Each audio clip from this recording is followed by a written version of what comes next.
और जो दीन नहीं सुनेंगे उस 50 लाख से ये 50 बेहतर है। क्या बात है, भीड़ जुटाना जलसे का क्या कमाल नहीं है, कामयाबी नहीं है, बल्कि दीन सुनना सुनाना उस पर अमल करना ये जलसे की कामयाबी है। अगर 5 लोगों ने आज गुटखा छोड़ दिया तो गौसगंज का जलसा कामयाब हो गया। अगर 5 लोगों ने आज से सच्ची तौबा करके नमाज शुरू कर दी, जलसा कामयाब हो गया।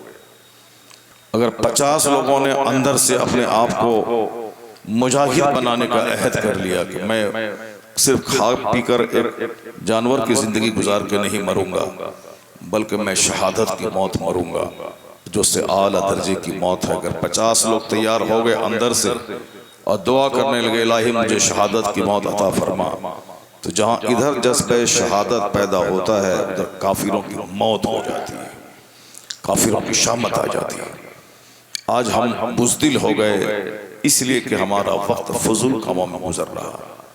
आज हमें जरूरत है एक एक मिनट को कीमती समझने की, एक एक लम्हा कीमती है, एक एक मिनट कीमती है इस दुनिया का। ये दुनिया पानी का एक बुलबुला है, अभी है कल खत्म। ये जिंदगी एक पानी का बुलबुला है, रोजाना 5 वक्त मस्जिद से मौत का ऐलान होता है, और सीना इतना सख्त हमारा हो गया कि हम ये समझते हैं कि वो मरा है, हम नहीं मरेंगे, हमारी बारी अभी नहीं आई है, हमें और भी मस्ती करनी है। लेकिन अगर ये सोच पैदा हो जाए कि अभी मगरिब के बाद उनका ऐलान हुआ है, इशा के बाद मेरा ऐलान होगा, तो फिर शरारत खत्म हो जाएगी। ये सीना जो घमंड का पुतला हो गया है, ये घमंड सीने से दूर हो जाएगा, आजिज़ी खाकसारी सॉफ्टनेस पैदा हो जाएगा। ये जो दुनिया की मोहब्बत सीने में है जो हमें हराम काम करवाती है, ये सारी मोहब्बतें मिट जाएंगी। तमाम बुराइयों की माँ और जड़ है दुनिया की मोहब्बत, तमाम बुराइयों। अच्छा खाना पीना, अच्छा घर बनाना, अच्छी गाड़ी खरीदना, इसी ने मदरसे को उजाड़ दिया। मदरसे में सिर्फ गरीबों और मिस्किनों के बच्चे पढ़ते हैं जिसके कोई काम नहीं है दूसरा इसके अलावा, वो लोग पढ़ते हैं। अरबपति को कोई बेटा नहीं पढ़ता, कोई बहुत बड़े जमींदार का बेटा नहीं पढ़ता। क्यों? जमींदार का बेटा अमेरिका में पढ़ेगा, अरबपति का बेटा ऑक्सफोर्ड में पढ़ेगा, और जो खाते पीते लोग हैं उसका बेटा बरेली मंज़िल इस्लाम में क्यों पढ़ेगा? उसका बेटा JNU में पढ़ेगा, उसका बेटा AMU में पढ़ेगा। इसलिए कि उन्होंने तालीम का रिश्ता दुनिया से जोड़ दिया, उन्होंने तालीम का रिश्ता कारोबार से जोड़ दिया।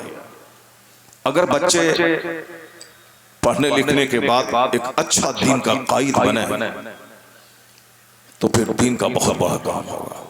फिर वो कवाली नहीं सुनेंगे, वो व्हाट्सएप के पीछे पागल नहीं होंगे, वो हमेशा कुरान पढ़ेंगे और दीन का दाई बनकर लोगों तक कुरान की दावत आम करते रहेंगे। अब कमजोर किस्म का जो मौलवी होता है, जो सिर्फ नात सुना और व्हाट्सएप और यूट्यूब चलाया और सिर्फ कपड़ा को देखा और किताब नहीं देखा, वो कमजोर किस्म का मौलवी वो दीन की खिदमत क्या करेगा? वो सिर्फ मैनेजर मुतवल्ली की चापलूसी करके जगह बचाएगा, जगह मेरी छूट न जाए। सामने उनके प्रोफेसर बैठे हुए, सामने उसके रिसर्चर मुहक्किक बैठे हुए, सामने उससे स्कूल के टीचर और कॉलेज के लेक्चरर बैठे हुए, उसके सामने एक मामूली सती किस्म का मौलवी खिताब करेगा जुमा के दिन, वो टीचर क्या समझेगा? वो प्रोफेसर जो पूरी इस्लाम की हिस्ट्री जानता है वो क्या समझेगा? जिसके अल्फाज और जुमले भी ठीक नहीं हैं वो प्रोफेसर उसकी क्या बात सुनेगा? ये कद्र है मेरी पब्लिक के सामने। जो इस्लामिक हिस्ट्री जान रहा है, जंगे यरमूक और जंगे कादसिया और जंगे बद्र और जंगे ओहद का बैकग्राउंड जान रहा है, और ये सिर्फ दूसरों की कहानी सुन के सामने बयान कर रहा है, उसको कॉलेज का लेक्चर जिसने उर्दू में PhD किया है, जिसकी जबान अच्छी है, जिन्होंने हिस्ट्री ऑफ इस्लाम पर गहरी नजर उसकी है, उसके सामने एक छोटा मोटा मौलवी जुमा के दिन जो खिताब करेगा, उसके नजदीक उसकी क्या हैसियत होगी?